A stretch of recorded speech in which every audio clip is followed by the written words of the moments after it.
بسم اللہ الرحمن الرحیم۔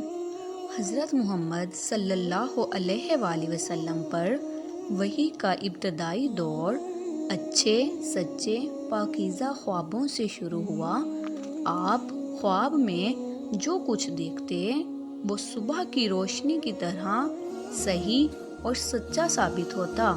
پھر من جانب قدرت آپ تنہائی پسند ہو گئے اور آپ صلی اللہ علیہ وآلہ وسلم نے غار حرا میں خلوت نشینی اختیار فرمائی اور کئی دن اور رات وہاں مسلسل عبادت اور یاد الہی اور ذکر و فکر میں مشغول رہتے۔ جب تک گھر آنے کو دل نہ چاہتا توشہ ہمراہ لیے ہوئے وہاں رہتے۔ توشہ ختم ہونے پر ہی اہلیہ محترمہ حضرت ختیجہ رضی اللہ تعالی عنہ کے پاس تشریف لاتے اور کچھ توشہ ہمراہ لے کر پھر وہاں جا کر خلوت گزیں ہو جاتے۔ یہی طریقہ جاری رہا۔ آپ پر حق کے کشف ہو گیا اور آپ غار حرا ہی میں قیام پذیر تھے کہ اچانک حضرت جبرائیل علیہ السلام آپ کے پاس حاضر ہوئے اور کہنے لگے کہ اے محمد پڑھو۔ آپ فرماتے ہیں کہ میں نے کہا کہ میں پڑھنا نہیں جانتا۔ آپ صلی اللہ علیہ وآلہ وسلم فرماتے ہیں کہ فرشتے نے مجھے پکڑ کر اتنے زور سے بھینچا کہ میری طاقت جواب دے گئی۔ پھر مجھے چھوڑ کر کہا کہ پڑھو۔ میں نے پھر وہی جواب دیا کہ میں پڑھا ہوا نہیں ہوں۔ اس فرشتے نے مجھ کو نہایت ہی زور سے بھینچا کہ مجھ کو سخت تکلیف محسوس ہوئی۔ پھر اس نے کہا کہ پڑھو۔ میں نے کہا میں پڑھا ہوا نہیں ہوں۔ فرشتے نے تیسری بار مجھ کو پکڑا اور تیسری مرتبہ پھر مجھ کو بھینچا، پھر مجھے چھوڑ دیا اور کہنے لگا کہ پڑھو۔ اپنے رب کی مدد سے جس نے پیدا کیا اور انسان کو خون کی پھٹکی سے بنایا، پڑھو اور آپ کا رب بہت ہی مہربانیاں کرنے والا ہے۔ پس یہی آیتیں آپ جبرائیل علیہ السلام سے سن کر اس حال میں غار حرا سے واپس ہوئے کہ آپ کا دل اس انوکھے واقعے سے کانپ رہا تھا۔ آپ صلی اللہ علیہ وآلہ وسلم حضرت ختیجہ کے ہاں تشریف لائے اور فرمایا کہ مجھے کمبل اوڑھا دو، مجھے کمبل اوڑھا دو۔ لوگوں نے آپ کو کمبل اوڑھا دیا۔ جب آپ کا ڈر جاتا رہا تو آپ نے اپنی زوجہ محترمہ حضرت ختیجہ رضی اللہ تعالی عنہ کو تفصیل کے ساتھ یہ واقعہ سنایا اور فرمانے لگے کہ مجھ کو اب اپنی جان کا خوف ہو گیا ہے۔ آپ کی اہلیہ محترمہ حضرت ختیجہ رضی اللہ تعالی عنہ نے آپ کی ڈھارس بندھائی اور کہا کہ آپ کا خیال صحیح نہیں ہے۔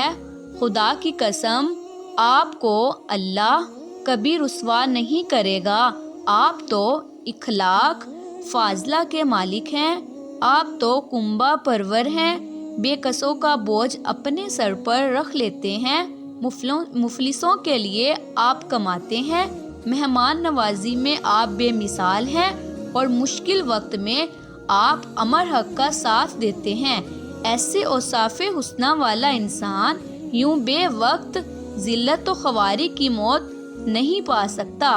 پھر مزید تسلی کے لیے حضرت ختیجہ رضی اللہ تعالی عنہ آپ صلی اللہ علیہ وآلہ وسلم کو ورقہ بن نوفل کے پاس لے گئیں جو ان کے چچا زاد بھائی تھے اور زمانہ جاہلیت میں نصرانی مذہب اختیار کر چکے تھے اور عبرانی زبان میں لکھا کرتے تھے۔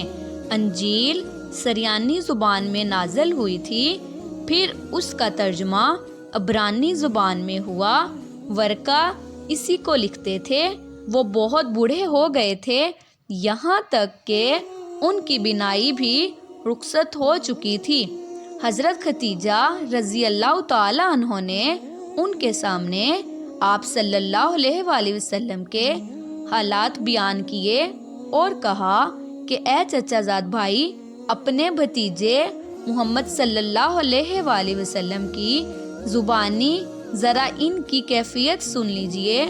وہ بولے کہ بھتیجے، آپ نے جو کچھ دیکھا ہے اس کی تفصیل سناؤ۔ چنانچہ آپ صلی اللہ علیہ وآلہ وسلم نے از اول تا آخر پورا واقعہ سنایا، جسے سن کر ورقہ بے اختیار ہو کر بول اٹھے کہ یہ تو وہی ناموس معزز راز دان فرشتہ ہے جسے اللہ نے حضرت موسیٰ علیہ السلام پر وحی دے کر بھیجا تھا۔ کاش میں آپ کے اس عہد نبوت کے شروع ہونے پر جوان عمر ہوتا، کاش میں اس وقت تک زندہ رہتا جب کہ آپ کی قوم آپ کو اس شہر سے نکال دے گی۔ رسول صلی اللہ علیہ وآلہ وسلم نے یہ سن کر تعجب سے پوچھا کہ کیا وہ لوگ مجھ کو نکال دیں گے، حالانکہ میں تو ان میں صادق و امین و مقبول ہوں؟ ورقہ بولا، ہاں یہ سب کچھ سچ ہے، مگر جو شخص بھی آپ کی طرح امر حق لے کر آیا لوگ اس کے دشمن ہی ہوں۔ اگر مجھے آپ کی نبوت کا وہ زمانہ مل جائے تو میں آپ کی پوری مدد کروں گا۔ مگر ورقہ کچھ دنوں کے بعد انتقال کر گئے۔ پھر کچھ عرصہ تک وحی کی آمد موقوف رہی۔